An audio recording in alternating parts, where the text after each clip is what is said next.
Jesus has come. Merry Christmas.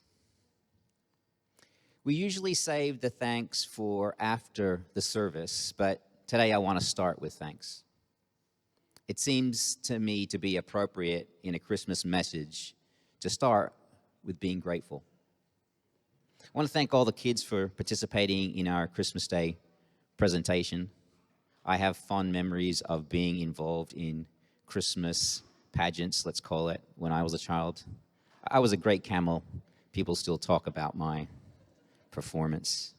Well, I keep talking about my performance. No one else does. We'd love to see you being involved in this celebration service. I also want to thank all the Sunday school teachers and the parents who helped to bring this all together. Also, thanks to the worship team for your hard week, all those midweek practices, especially at this busy time of year. My personal thanks also for O Holy Night, which is absolutely my favorite song at Christmas. I don't think a Christmas service is a Christmas service without that. When Tom started playing some of those riffs on the piano, I remembered the words of my mother that I should continue to practice my piano, and it was such a disappointment to her, and now I feel disappointed in myself when I heard that. That was fabulous. Thanks also to the people in the sound and the audiovisual who rarely get any attention except when things go wrong, but they're always faithful in supporting our services. A special thanks also goes to our newest audio-video team members. That's Leia behind the microphone, and Mia Dali, that unseen hero, for all that amazing, clever editing in the video. That was really impressive. Now, thanks to the rest of you for coming today. Thank you for joining in our celebration. You know, there are lots of things you can be doing on this fine Sunday morning. You could head to Bondi Beach and fight the backpackers for a patch of hot sand. You could be wrapping those last-minute Christmas presents while the kids are sleeping in. You could even be making 50 arancini in preparation for Christmas Day lunch, or maybe samosas, I don't know. You could be mowing the lawn and trimming the hedges and then enjoying a nice cold VB in the air conditioning. But I think you've made the best decision to pause, to gather together with us for a moment and celebrate the birth of Jesus. Some things are worth stopping for. There are things of true value in life, and they are worth your time. They are worthy of your time. If you don't have time for the things you value, then they're not the things you value. Today, we agree together that Jesus is worthy of our time. I love the Christmas season. What's not to love, right? There's so many beautiful things about it. But here's a little secret. Not all Christians do. Let me explain this for a moment. It's not they're bad Christians, and I also understand why they have issues. You see, they look at all the elements that represent modern Christmas, the lights, the decorations, pictures with Santa Claus at the mall, and the excesses of modern consumerism, and they say, like the Magi, "Where is the one who has been born, the King of the Jews?" And they have a point. I can agree with that. Maybe you agree with it as well. We can all see how in our culture, the wider culture, it's shifted its opinion on Christianity. We used to be a majority in Australia. Now we're a minority. Many don't want Jesus at the Christmas table. So I think now that there are two kinds of Christmases. There's not just one. There is the Christmas celebration of followers of Jesus, like we're having today. And then there is a secular celebration which happens in the wider community. And I love them both, but for very different reasons. Christmas is one of the few occasions when the whole world, it stops. Okay, perhaps not quite the whole world, but a large portion of it. And it's not just devout Christians who stop. Almost everyone in Australian society, they stop. Business and commerce, they take a break. Whether you're a tradesman or a lawyer, you're all going to have a break. We all collectively stop chasing things. Nothing significant at work gets done. You can sense the sort of change in people's minds the closer you get to Christmas Day. If the painter, he hasn't finished the handrails that he would plan to paint before Christmas, it's only going to be mid-January before he's back on the job. In a way, that's kind of surprising, and it's counter to the normal direction of our culture. Stopping. Everything in industry and society, it takes a pause for the Christmas break. So in the same way, our thinking shifts from doing things to being with people, to catching up with family and with friends. So we meet together, we eat, we drink, and we talk. Our focus shifts to people and to relationships. These are things of true value in life, which are worth your time. Is there any other time in the year quite like this for all of Australians? So Christmas, it's a party on a national scale. And I think followers of Jesus should show the world what it means to have a party. We have a unique perspective on what it makes a party actually special. I'm going to turn to Luke 14, verse 16, where Jesus gives us a parable of what a party looks like in the kingdom of heaven. In 16, Jesus replied, "A certain man was preparing a great banquet and invited many guests. At the time of the banquet, he sent his servant to tell those who had been invited, 'Come, for everything is now ready.' But they all alike began to make excuses. The first said, 'I've just bought a field and I must go and see it. Please excuse me.' Another said, 'I've just bought 5 yoke of oxen and I'm on my way to try them out. Please excuse me.' Still another said, 'I just got married, so I can't come.' The servant came back and he reported this to his master. Then the owner of the house became angry and he ordered his servant, 'Go out quickly into the streets and the alleys of the town and bring in the poor, the crippled, the blind, and the lame.' 'Sir,' the servant said, 'what you ordered has been done, but there is still room.' Then the master told his servant, 'Go out to the roads and the country lanes and compel them to come in, so that my house may be full. I tell you, not one of those who are invited will get a taste of my banquet.'" So the banquet that Jesus is speaking about is a feast in the kingdom of heaven. It symbolizes people sitting down with God and eating with him at his table. It represents not a meal, but people reconciling with God, having a relationship and communion with him. Like any party, it begins with an invitation from the host. And on the guest part, All that's required is that they come.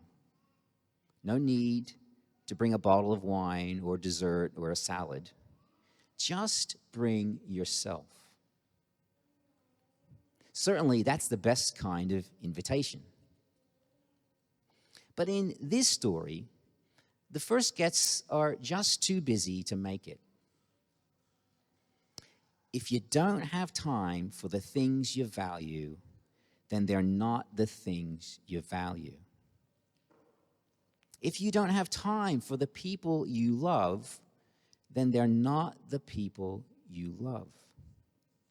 If you don't have time for God, then he's not the God you love.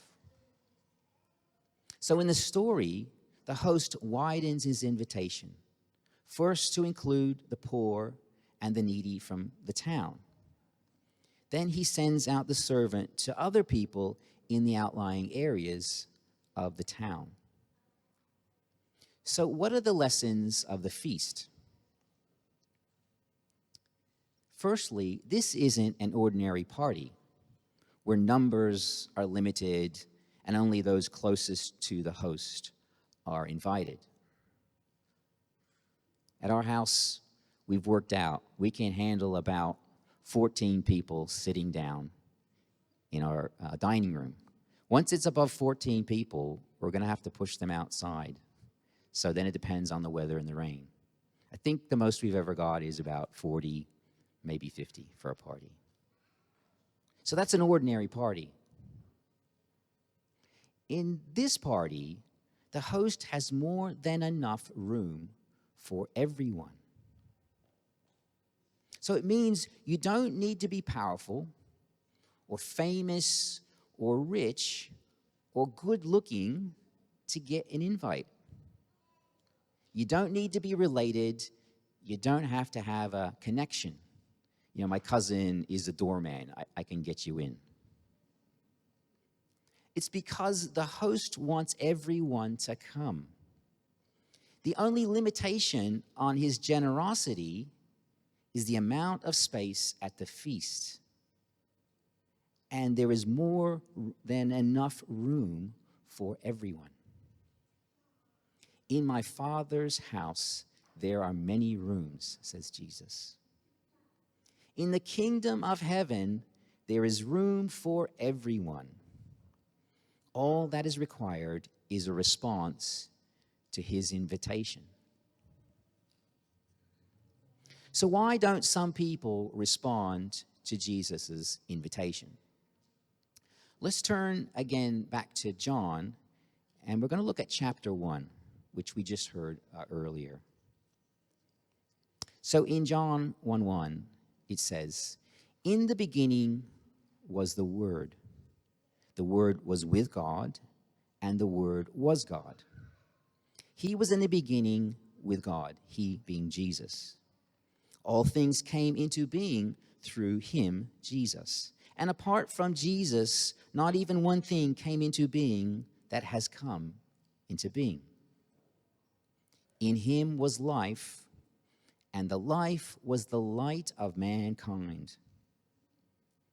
And the light shines in the darkness, and the darkness did not grasp it." It's in the last line that John makes it clear how people respond to Jesus.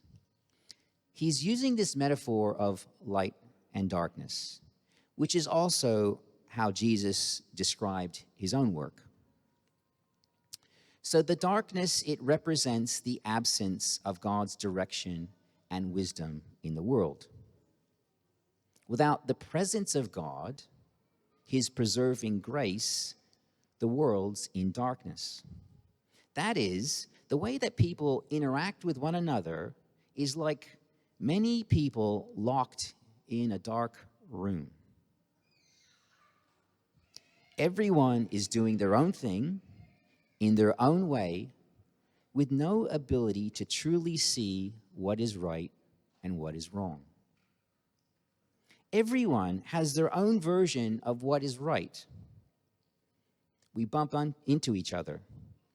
Usually it's accidental. Sometimes there's an apology. Sometimes a fight breaks out. Sometimes we bump into each other on purpose. In the darkness, we hear the sounds of struggle. Sometimes it's war. Terrible things happen in the darkness. Just read the news from last week. In darkness, there's fear and there is anxiety. God's message to humanity was Jesus who came to bring life and who came to bring light. And the darkness we live in represents a way of seeing the world which doesn't grasp or comprehend him. Darkness is collective blindness. It's a failure to look in the direction of God. So the darkness failed to take a hold of the message of Jesus. Jesus' message, in his own words, wasn't even accepted by his own people in his own lifetime. He said he couldn't perform any miracles in his hometown because they didn't believe. His claim to be the Messiah was rejected by the nation. That's because his people were looking for a political Messiah. They weren't looking for someone sent from God. They were looking for someone else. Those who remained in darkness didn't accept what he was saying. They chose to stay in darkness rather than light. Going back to that parable of the banquet, an invitation was made to everyone, but not everyone was willing to give up what they were doing. The light of Jesus, the light of the world, isn't a switch in your bedroom that you just flip on or off. It's a candle like the ones before us in a large, dark room. You can see the light from almost anywhere if you're willing to look. There's no space that's so dark that he can't be seen. But it's still within our power to live in our own darkness. We have this expression, I see the light. It's not enough to see the light. It's not enough to say, I know that the light is true. You have to choose the light. To choose it, it means you walk out of your darkness and you come into the circle of light. All of those who turned down the host's invitation, they said they had better things to do. They had an oxen to try out, a new property to inspect. Hey, I just got married. They all sound silly for very good reason. All our excuses are foolishness when compared to the gracious gift of God. I know they don't sound foolish in our own minds, but say them out loud. Which of our excuses are good enough? Those who were poor and needy were the ones who understood correctly that there was nothing better than the gift offered by the host. There was nothing better to do.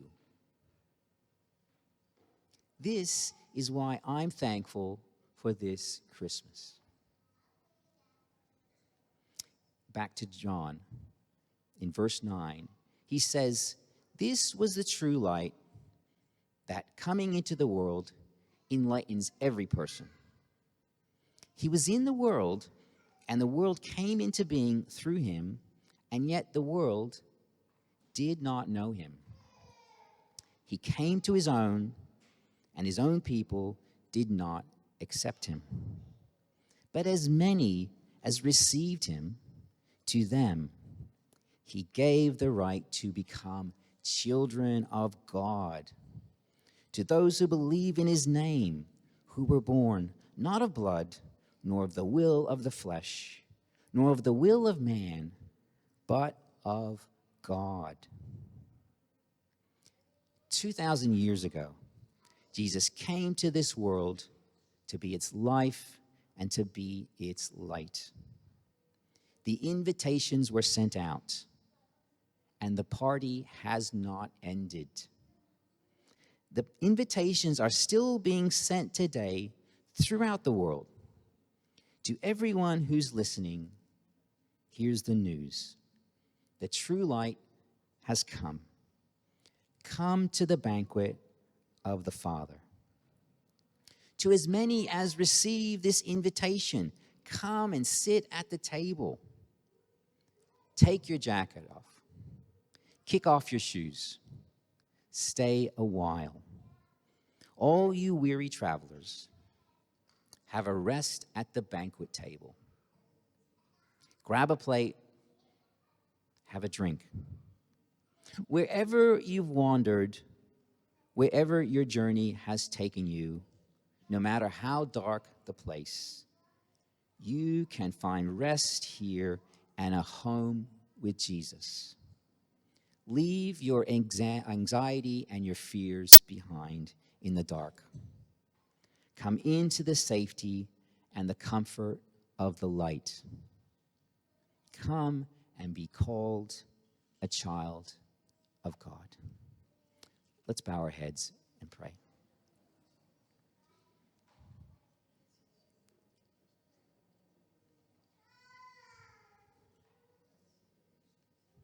If you feel God is speaking to you today about the path that you're walking in life, that it feels dark right now and you're looking for some kind of light, then I want to offer you the opportunity to come to Jesus today. I want to give you the opportunity to see a new way of living.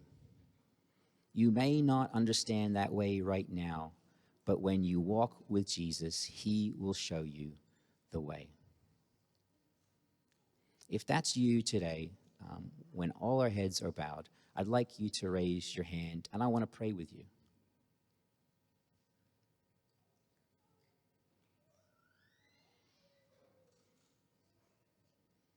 Lord, I thank you for the gift of Jesus Christ, who came 2,000 years ago to be our light and to be our life. He is as alive back then as he is today, and he lives in our hearts wherever we go. Lord, we thank you that you have called us to be your servants, to be a witness to what you have done and how you have changed our lives. And so we are thankful for your love and your mercy and the fact that you always have your hand outreach for us to simply grab it when we are in need. We thank you that there's always space at the table. In your name, amen.